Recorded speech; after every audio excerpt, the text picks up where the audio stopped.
背負い投げ、背負い落とし、打ち落とし、払い腰、跳ね腰、大外刈り、小外刈り、小外掛け、大外車、内股すかし、きびす返し、巴投げ、俵返し、カニバサミ、山嵐、浮き技、大内刈り、大内刈り、肩車、横車、切り込み腰、袖切り込み腰、払い切り込み足、画面返し、先別れ。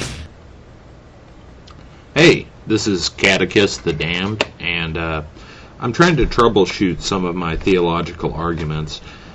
And this idea I first came across through Christopher Hitchens, and he says that there's no mention of a soul or afterlife in the first 5 books of the Old Testament, which would be known to Jews as the Torah, okay? And basically I find that curious, that this whole souls, afterlife, heaven seems to have been a later, probably pagan idea that was picked up from the neighbors of the Israelis. I hesitate to digress here too far, but according to creationists, the Jews were only in Palestine for, what was it, maybe 4,000 years or so, whereas archaeology, modern archaeology,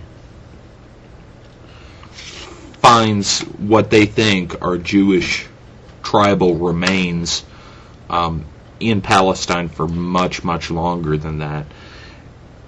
And the reason why they think these archaeological remains are Jewish is because there's no pork bones in the you know, there's absolutely no pork bones anywhere in these archaeological dig sites. So that kind of that's evidence I haven't heard other YouTube atheists bring up in arguments, but I kind of am more of a buff for history than some.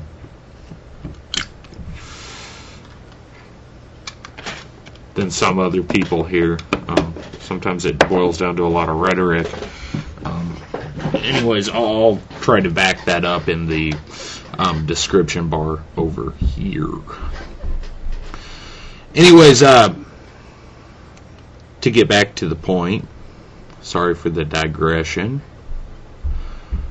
Yeah, there's no mention of afterlife, of souls.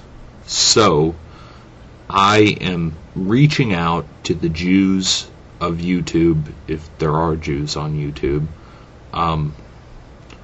When did this idea come into Judaism? And if it's always been there,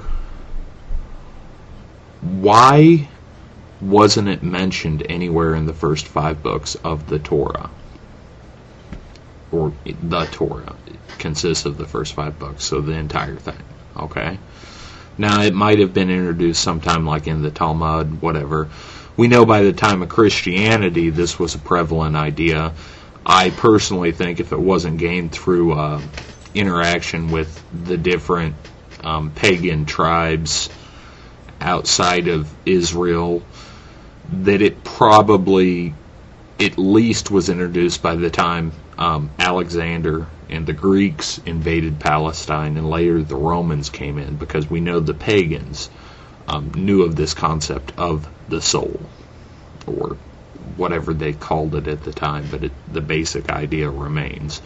You know, in Greek myth, after you died, spirit or shade would go into Hades, and you know, the whole thing with Persephone and Pluto down there in Hades, and the river Styx, and all that good stuff.